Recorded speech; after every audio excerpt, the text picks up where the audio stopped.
ایک حامد رضا صاحب ہیں، ان کی کال ریسیو کر لیں سر. جی حامد رضا صاحب.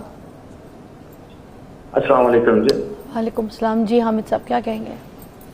جی حامد رضا بات کر رہا ہوں چشتیہ شریف سے. جی بھائی بولیے گا. تو میرا یہ سوال ہے کہ ہمارا جو ملک جو ہے یہ پاکستان ہے اور اسلام کے نام پہ اس کو حاصل کیا گیا، لیکن خواتین کے ساتھ اور یہ مسلمانوں کے ساتھ اور ہمارے جو یہ قریبی رشتہ دار ہیں ان کے ساتھ جو سلوک کیا جاتا ہے یہ ایک بالکل یعنی یوں کہہ لیں کہ 90 اینگل کا ایک ڈفرنس ہے اسلام کے ساتھ. تو اتنا یعنی ایک ایسی ریاست جو کہ ٹوٹلی ایک اسلامی یہ ریاست ہے، اس کا وجود اسلام کی وجہ سے ہوا اور اس سے یہ ریاست میں حقوق کی اتنی زیادہ پامالی ہو رہی ہے، تو اتنی زیادہ کنٹراڈکشن ہے. بہت اچھی بات آپ نے ایڈ کی ہے، اور واقعی اسلام کے نام پہ بدقسمتی یہ ہے کہ یہ سب ہوتا ہی اس کے نام پہ ہے. آپ نے کہا یہ پاکستان اسلام کے نام پہ بنا. کاش یہ پاکستان کے صرف نام پہ اسلام پہ نہ بنتا، یہ اسلام کے لیے بنتا. کیا یہ آج کی کہانی ہے؟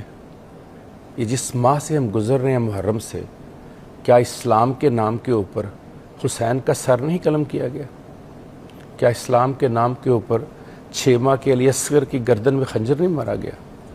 کیا اسلام کے نام کے اوپر علی اکبر کی شہادت ہمیں بھول گئی ہے؟ کیا اسلام کے نام کے اوپر حضرت قاسم کی شہادت ہمارے دلوں سے محو ہو گئی ہے؟ کیا اسلام کے نام کے اوپر وہ پاک بیبیاں جن کے سر کے بال سورج نے بھی نہیں دیکھے تھے، ان کی ردائیں جب چھنی تو انہیں شام کے بازار میں کس نے دیکھا؟ یہ سب اسلام کے نام پہ ہوا. اب ہم یہی بات جو ہے نا اس کو ذرا پرسو کریں گے کہ یہ جو خون سفید ہو جاتے ہیں فیملیز کے، کیونکہ بہت سارے کیسز، یہ صرف ایک نہیں بہت سے کیسز ہماری آنکھوں سے گزرتے ہیں، اور عائشہ آپا والا بھی ہم اس کو ایسے بھلا نہیں سکتے، وہ بھی کچھ ٹائم پہلے کے ابھی کا واقعہ ہے. تو یہ جو خون سفید ہے، چاہے والدین کے ہو جائیں، چاہے اولاد کے ہو جائیں، چاہے رشتہ داروں کے ہو جائیں، چاہے بھائی بہن کے ہو جائیں، کاشف صاحب یہ کیوں ہوتے ہیں؟ کیا ریزن ہے یہ؟ ہاں دیکھیے، انسانی رشتوں کی روح جو ہے وہ مرنے کی علامت ہے. اس طرح کی باتیں جیسے آپ نے کہا، رشتے دل سے بنتے ہیں، انا سے ٹوٹ جاتے ہیں. چھوٹی چھوٹی باتوں کے اوپر اپنی انا کو لے کے آ جانا اور یہ سوچنا کہ جیسا ہم چاہتے ہیں دوسرا اس طرح زندگی کیوں نہیں گزار رہا. اس کیس میں واحد وجہ یہ ہے کہ ایک بچی جو ہے وہ اپنی زندگی اپنی مرضی سے گزارنا چاہتی ہے، اس کی ایک چوائس ہے اور اس نے اس چوائس کو سوچ سمجھ کر اڈاپٹ کیا ہے، اور صرف اس وجہ سے کہ آپ کو اس کا لیونگ سٹائل، اس کا انداز، اس کا کام کرنا پسند نہیں ہے تو آپ نے اپنی انا کی بھینٹ چڑھا دیا.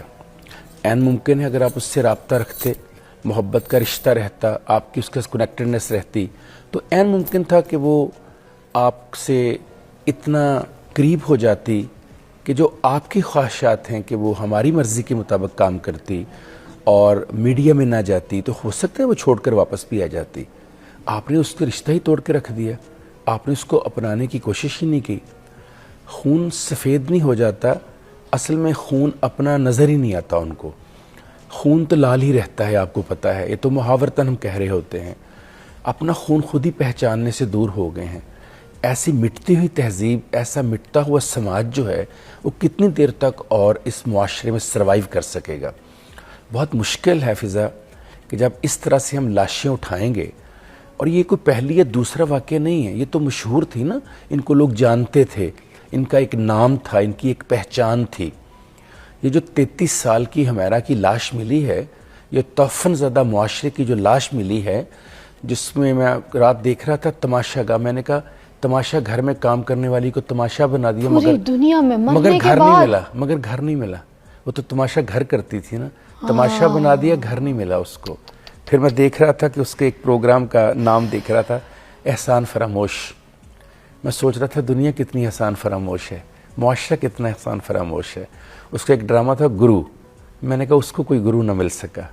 ایک فلم تھی اس کی جلیبی، یہ معاشرہ جلیبی کی طرح سیدھا ہے کہ اس نے اس طرح کی ایک لڑکی کے ساتھ جو حشر کر دیا اور جو اس کا نقصان کر دیا کہ ایک زندگی چھین کے اور اس کو بے یار و کفن 6 مہینے کے لیے